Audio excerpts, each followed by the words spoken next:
taking it once in April, and I'm not gonna lie, I didn't really take it seriously.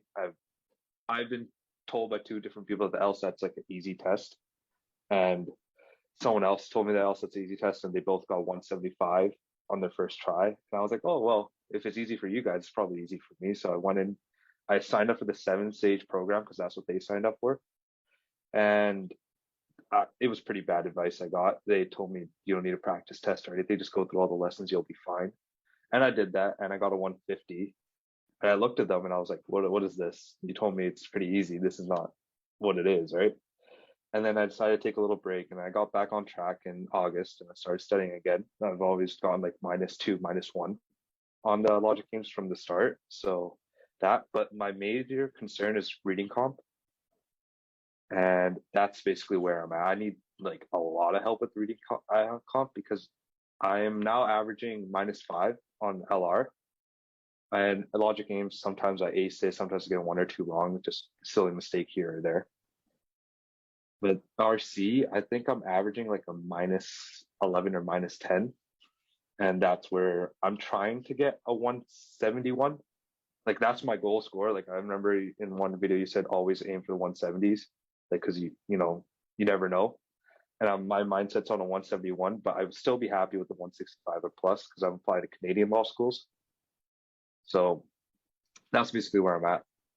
Cool. Well, thank you for the background. And by the way, I'd say always aim for 180. Always aim for 180. So but it's interesting because you're saying 170s and then you give yourself 171, which is like almost the lowest end of the 170s. And you're like, maybe 165.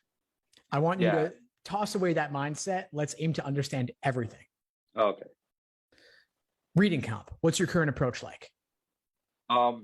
So I've watched I keep on changing it, and I've asked some of my other friends who've taken the LSAT, and they said that there's like barriers. You need to like get this mental understanding that like one day you're just gonna wake up and it's just gonna click that this is how you attack like reading comp. But you have to like obviously practice. Like it clicked for me for LR, it clicked for me for LG. Now reading comp was waiting for the click, but for my practice, basically I read the section and I write down a summary. Obviously it's online, so it's a piece of paper. I write down a little quick summary and one or two words if I can. If I need to write more, I write more per paragraph. And then after I attack the reading comp, and my issue isn't sections. I'm fine with all like different types, like law passages or art passages. It's just I always get 3 to 4. So there's like 2, 3, 4 wrong per passage, and it's a specific question type, not like the random question. There's a specific question type that I get wrong. Like inference, usually I get wrong, and accept questions I get wrong because then I start bringing my own logic into the reading comp, which is a bad idea.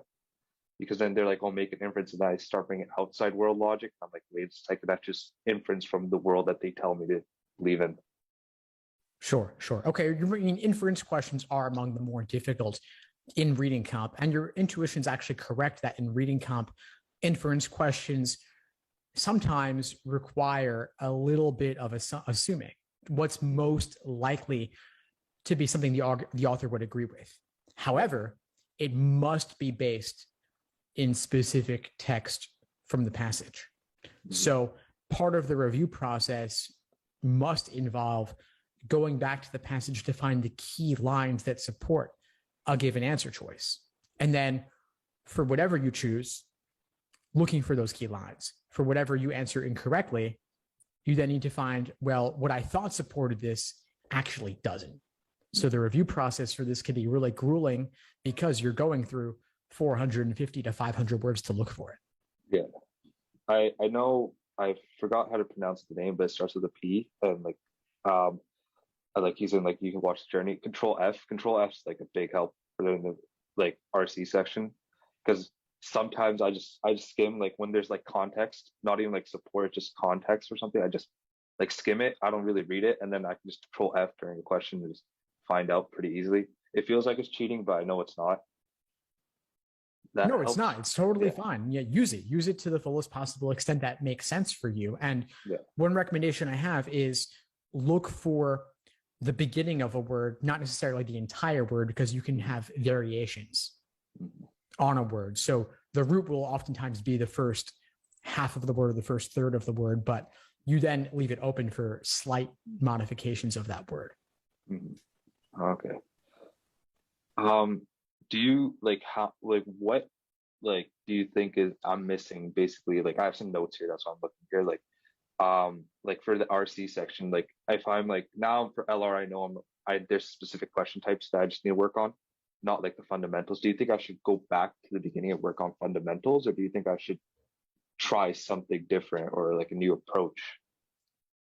So share with me your current approach in a bit more detail. You talked about reading the passage, making some notes on scratch paper. What do your notes look like? What are you looking for? So when I read a passage, I look for what author feels like and try to get like a tone of the author. Maybe the author's supporting, maybe it's something versus the author, or just talk about two little subjects.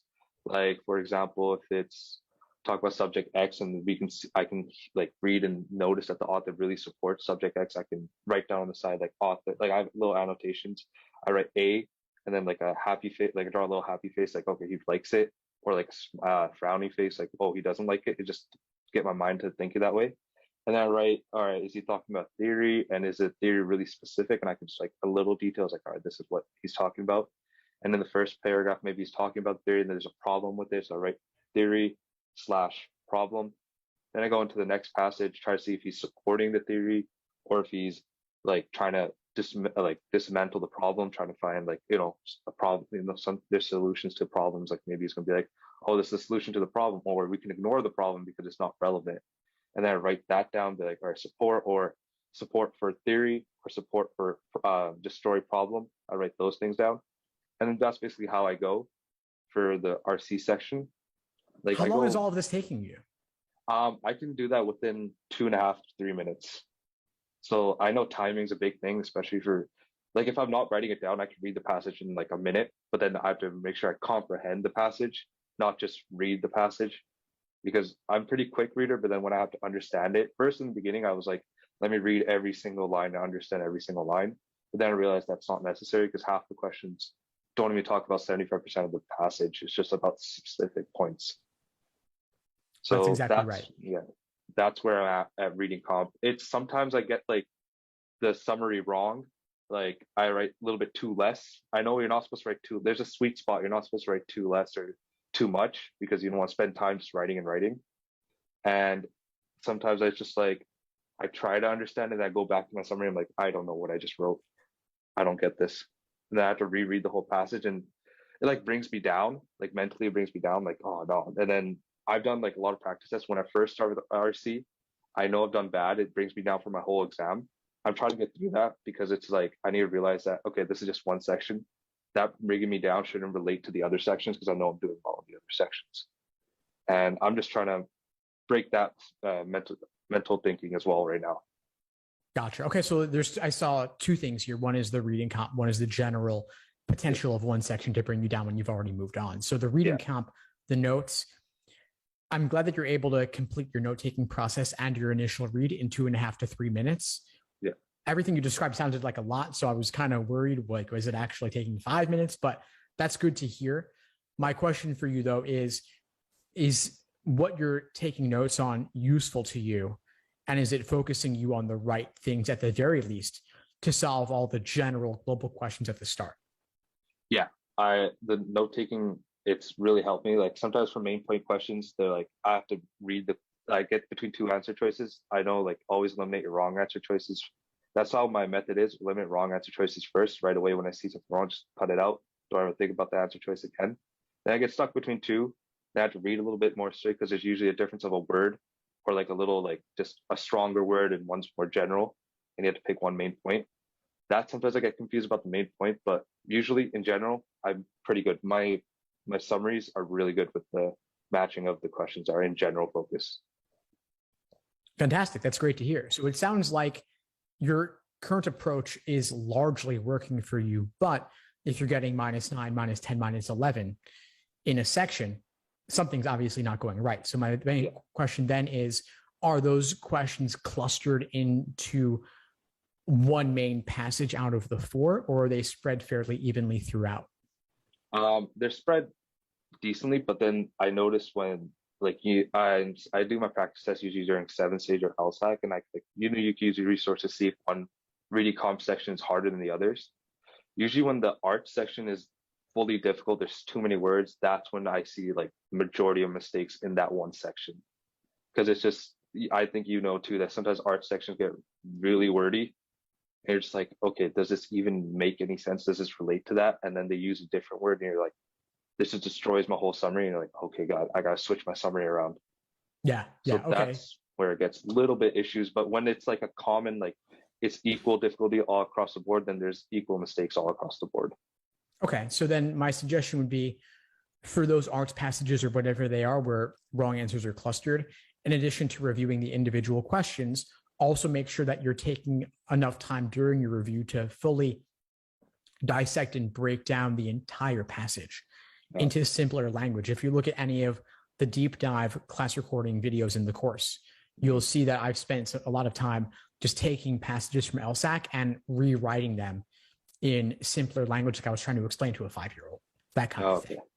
Okay. And then, so I would add that as an additional step to the review, aside from simply question-specific review.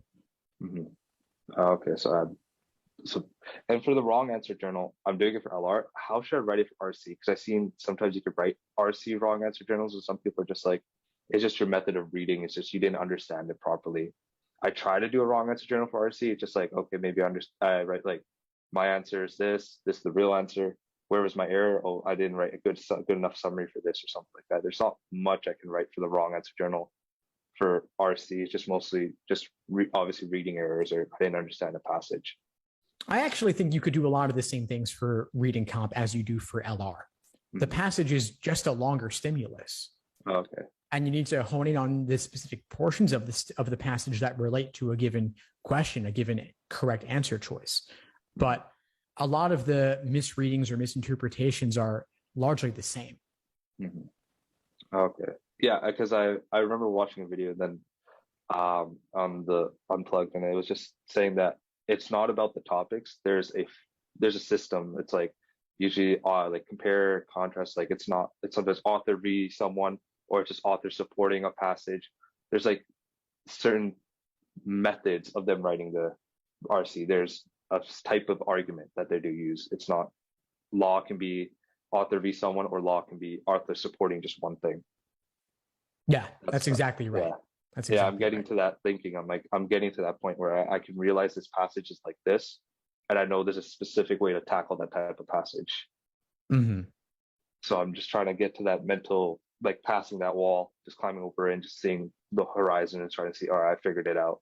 And I know if once I figured that out, I think my -9, -10 could go down to a -6, and which will be a big boost to my overall score. Right now, I'm averaging on 165, sometimes 167, like before like I review my answers, which is a great thing because that's a big boost from 150. So I'm pretty happy about that. But again, like you said, I should be aiming for perfect, like pretty basically getting that 180. Right. So when you just said from -9, -10 down to -6, let's get it to -0, or at the very least more like -2, -3 territory.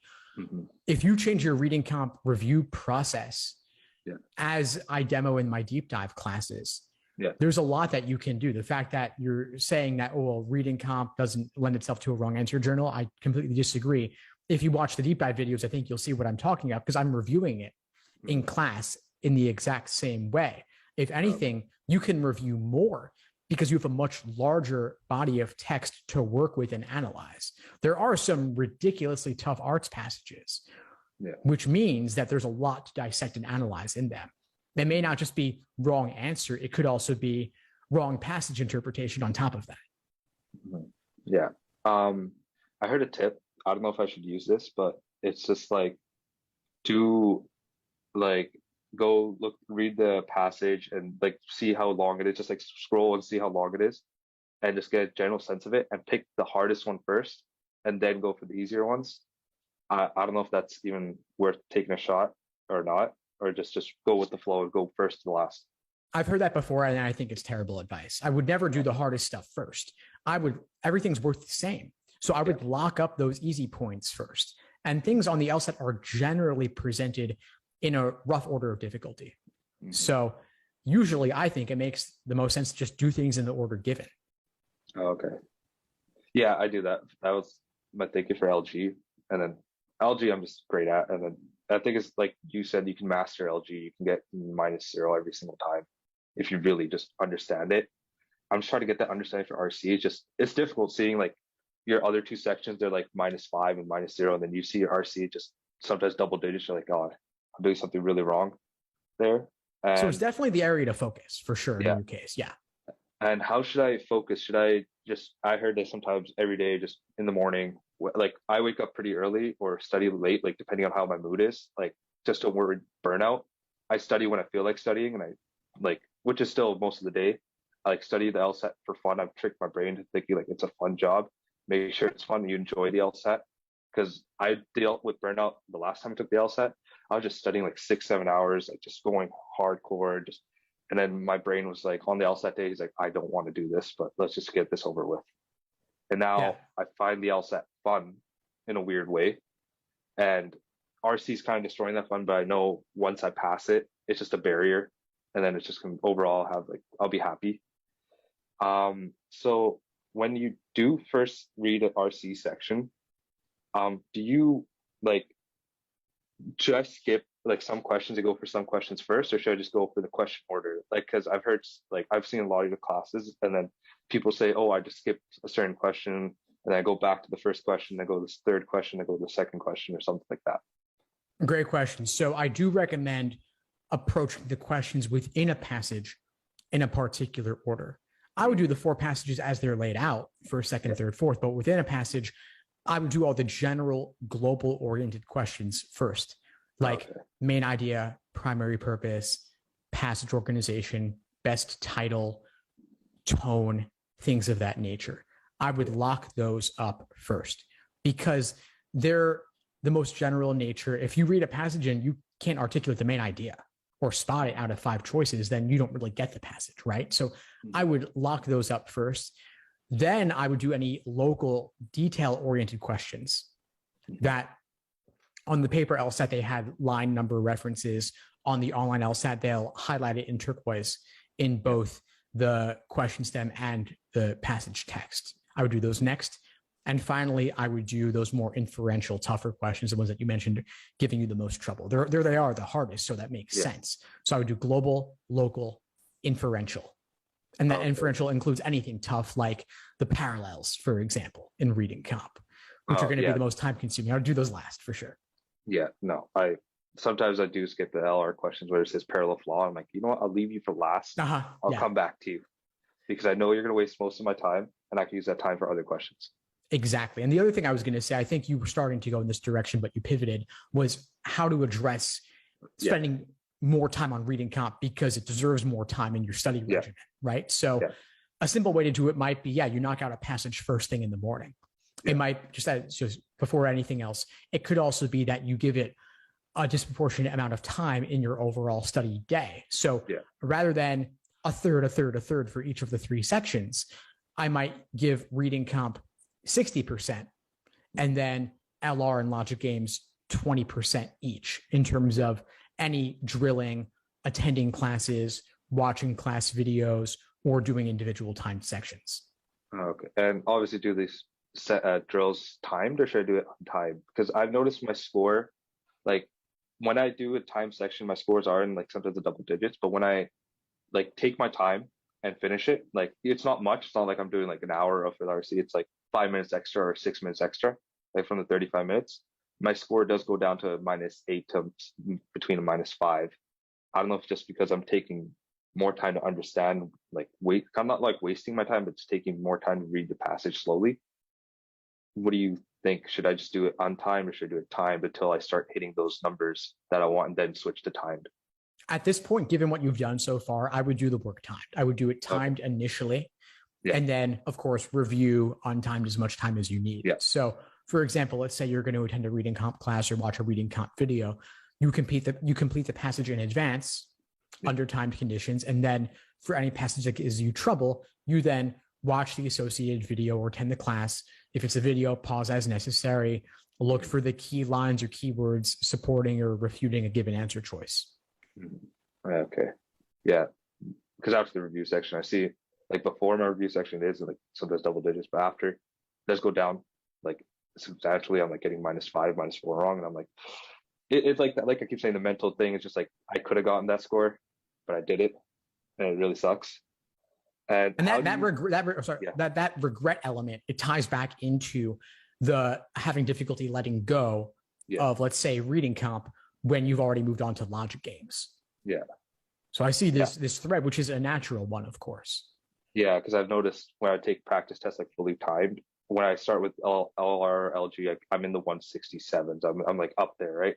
Once I start with the RC, I see my score go hit 160. I'm like, oh, it's just that I need to get over that. And it's, do you have any tips on how to just ignore it, just go for the section, go with the flow?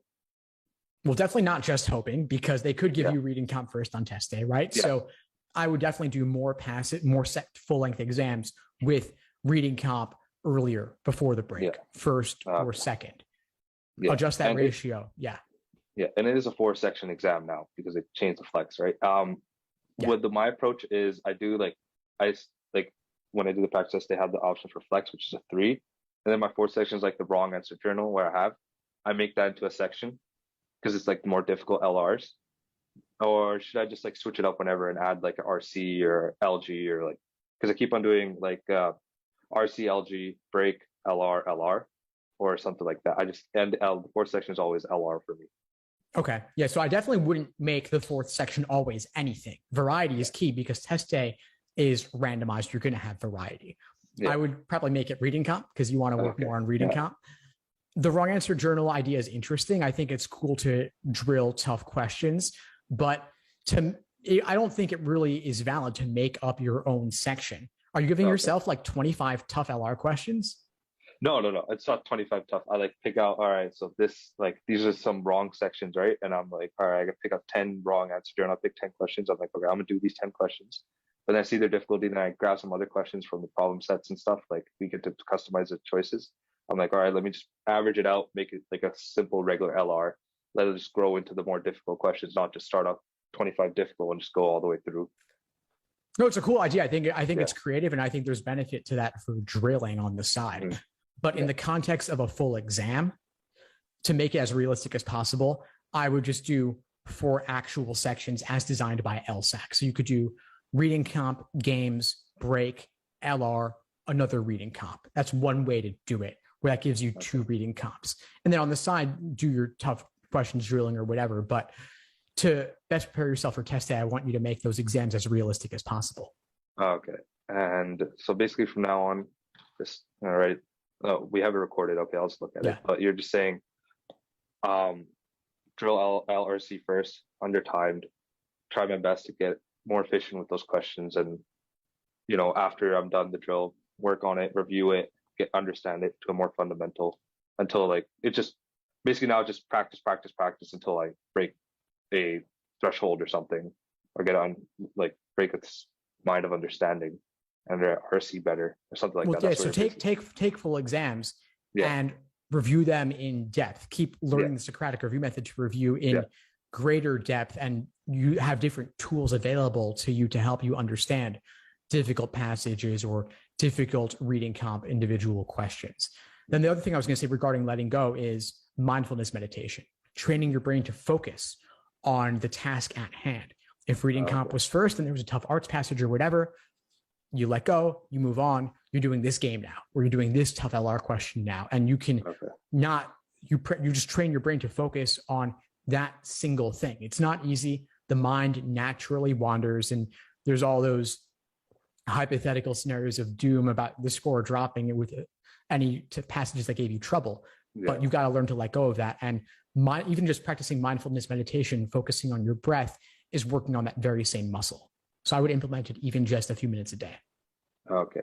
And do you think it's generally like, because of the basically my LSAT, I'm trying to write it November 13th, like basically 4 weeks from now. It's a little stretching it to get my RC score to like hopefully like way better than what it is now, or is it totally doable if I just practice hard and do it right? It's doable. It's doable. A single insight about your approach can change everything. So I would give it your all for November 13th. And I know that you wrote in the form prior to our call about potentially going for January, and you could potentially go for January also. Yeah. Do you think it's a, I don't know, because it's so weird seeing like, some, I'm like looking at law schools, they're like, oh, we prefer if you take November, but January is totally fine. And I'm like, what do you mean January is totally fine? Like, I don't want you to delay my application if you just say January. Or like, do you think just taking January, if I know like constantly studying, I could get 100% like a better mark, just take it? Or should I just stick with the November score if I'm happy with it, just go for that? Go for January. If you believe that the additional 2 months will benefit your score, Yeah. it's worth delaying your application. Law schools always prefer applications earlier, but that's for their interest. When it comes to your admissions chances, Mhm. they prefer a higher score. Yeah. So it's worth giving yourself those 2 months if you feel you would benefit. Yeah, like knock on wood, like I don't know why, like I have this like I just keep breaking these barriers for the LSAT, and I know if I continue on this trend, I possibly could even get like a 175 or above, maybe even a 179. Like I know the way I'm working hard, the way I'm like working at this, the way I'm thinking about the LSAT, it's like my brain's like constantly thinking about it, but not in a bad way. Like I I like have this gift that my friends say that I just don't get burnt out, and I haven't gone like knock on wood and everything. I haven't gone burnt out at all for the LSAT ever since I started studying. Like I could do practice tests on practice tests on practice tests, and I won't get burned out. I'll actually be happy that I get time to review afterwards, which I don't do. Obviously, I don't do a practice test every day. I take I do a practice test in the morning, review it afternoon, nighttime, wake up next morning, look at my review depth, and understand what were my mistakes, and then write another practice test like a day or two after. I think that's a good approach. I don't know if I should like I'm averaging 3 practice tests a week. I don't know if I should do more or should I just stick with the three? I wouldn't do more. The fact that you're not burning out is great. I'd say you're probably doing the max that I would recommend. Okay. And you're not getting burnt out because you are taking adequate breaks. You're not Yeah. taking a PT a day. You're taking a practice test, reviewing, and you're at the very least alternating days, which Yeah. is good. So I would maintain that and just adjust the ratio of reading comp like we talked about. Just more reading column type of thing. Just see if I can do it. Okay. And so I got that down. And yeah, honestly, this is great. This is really helpful just to talk and just getting it over with and like understanding what to better to do. So the November LSAT though, I heard there's an error in the October LSAT, like a big one that just happened. Do you think that will happen again? Well, hopefully not. I 'Cause- certainly hope not. And for yeah, anyone watching this later, I mean, the error was basically just that there was a tech issue on the Saturday morning, the first yeah, day of the October LSAT. They resolved it later that day. It didn't affect anyone for the following days. They rescheduled people. Of course, no one expects anything like that to happen. yeah, If it does, the best course of action is to go for a retake if you want to take a retake, or if yeah, not, delay till the next available administration a month or two later. I don't expect it to happen, of course. I very much expect they will want to learn the lessons of whatever happened yeah, and avoid it for the future. yeah. And just know And going in that you can retake if necessary, especially if you're going into November and you have January as a potential for you. yeah, That's perfectly fine too. yeah. Just a question about like admissions in general. I am looking at Canadian law schools, but I'm also applying to American law schools because like top one T14, just you never know, right? Like you can get a shot and then you get a decision. But I'm my first year at undergrad, I was studying to become a doctor, and my grades were not very good. Like if you look at it now and you look at it before, you're gonna look this two different students. But it being a splitter, what schools like do schools in America? I know in Canada they look at 50-50. Do schools in America look at LSAT more, or do they look at GPA more? Like I never got that understanding of because I heard that some schools look at LSAT more, some schools look at GPA, or is it like a mix? On average, they look at LSAT a little bit more. Oh, okay. And if I do get like upper 170s, it will help my GPA basically, like even being a lower GPA than the median, it will help it get up there Most for definitely. application. Oh, okay. All right. Well, thanks. Honestly, I really appreciate the time.